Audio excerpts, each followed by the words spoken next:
Today I'm working on a Nissan Altima, and aside from having half the brake lights not working, took care of that with some bulbs. The backup lights won't work, and the check engine light was on. And the check engine light, I went and pulled the codes that caused that to come on. It said P1706. And so I scratched my head and I thought about it. I don't think I've ever had a code P1706 ever before, but with those two symptoms you can track it down to the backup light switch. What's funny is the dealer, you ask them for a backup light switch and they're just going to scratch their head and be like, I don't know what you're talking about. You know, and intuitively you're like, well, yeah, there's got to be a switch on the transmission, but they like to call it a neutral position switch. So let me show you what it looks like and where it is, and then I'll explain why I took off the air box and all that. This is a manual transmission, and so why the heck is a check engine light coming on for a backup light switch anyway? But this is it right here, and where it goes is it plugs into the bottom of the transmission there, and then inside the transmission, as you can see in the mirror, there's a little rocker switch, and that rocker switch is on a shaft that moves up and down. I don't know if you can see.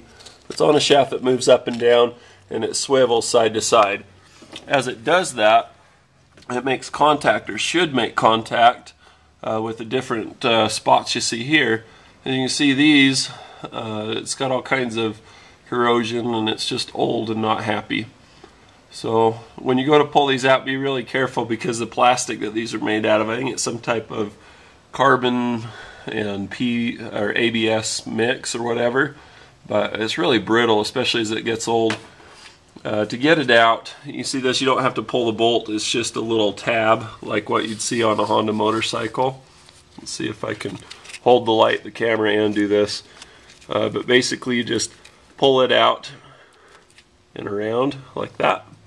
And then the next challenge, or the next hoop to jump through, like you're some kind of dog at a dog show, is that motor mount that you see up there, or transmission mount, pardon me. You have to pull the 4 bolts onto that, on that transmission mount, and you don't have to jack it or support it or anything, because your other motor mounts will do it. But you need to get it so that you can pull the wire out. Excuse me as I wiggle this out and get the plug and everything. But it's just a 4-wire plug to this backup light switch. Believe it or not, I did have this staged once upon a time. There we go. That should come. But it doesn't. But you just need a little crack so that you can get those 4 wires that you see there to come out, and then you're good. So let's go up above. Let's see what it takes to get the rest of it. I pull out the lower part of the air filter housing. It's a pretty simple thing. There's 3 bolts in here, and they're 10mm. Pull the filter out. It disconnects from this easily enough. And then for your PCV hose to the valve cover, you got to undo that. You just use a pair of 90-degree bent needle nose pliers and pinch that, slide it up, twist this, pull it off, and then I use a tie down, and I tie it to where the AC line is supported so it doesn't stress it, and just pull that up and out of the way.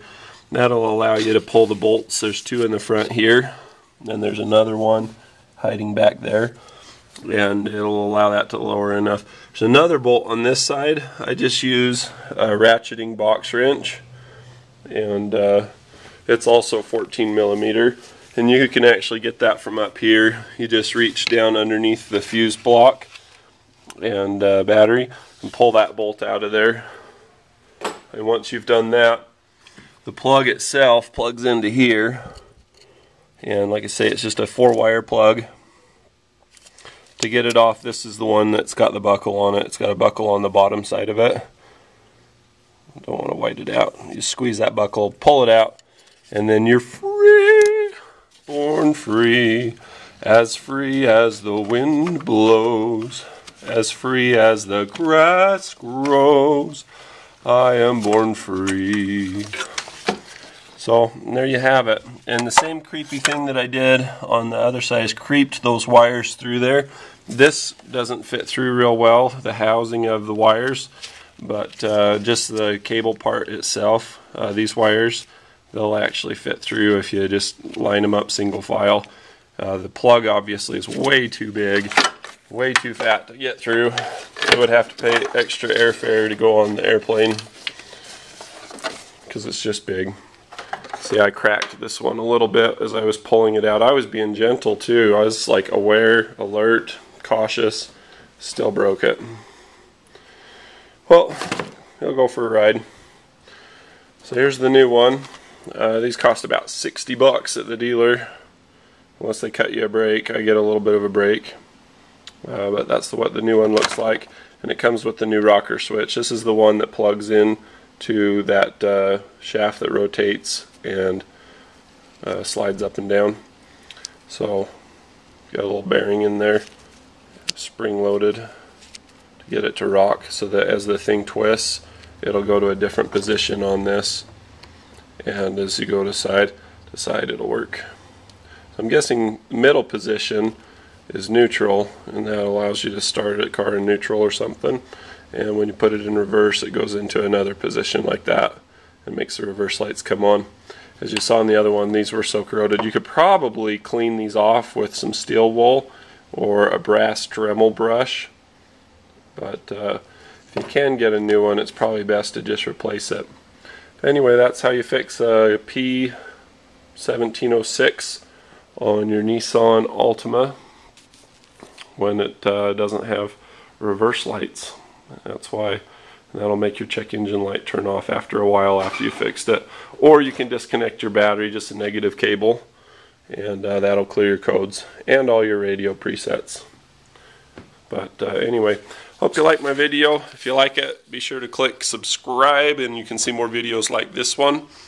If you like it, click the like button. It'll help other people find it too. It's good to have good information, eh? And if you have any questions or comments, put them in the comments below, and thanks for watching my video. Cheers. See, isn't that better? We got the reverse lights now. The alarm's going off because this obnoxious car has, well, the car's not obnoxious, the alarm is. It arms automatically, so I had to disconnect the alarm siren because I was tired of it going off. But anyway, when you go to fill this up, I was going to give one more bit of recommendation. You fill the transmission through the plug that you see right there, and so you see my hose going in there, and then I plugged it into, I just unplugged the electrical plug, ran my hose up through there. I just pour the gear oil into that. I have a compressor based one where I shove it up into the transmission, but the fluid wasn't that bad, so I just caught it in a clean jug that I have, and so I'll just pour it back into this. Anyway, mission accomplished.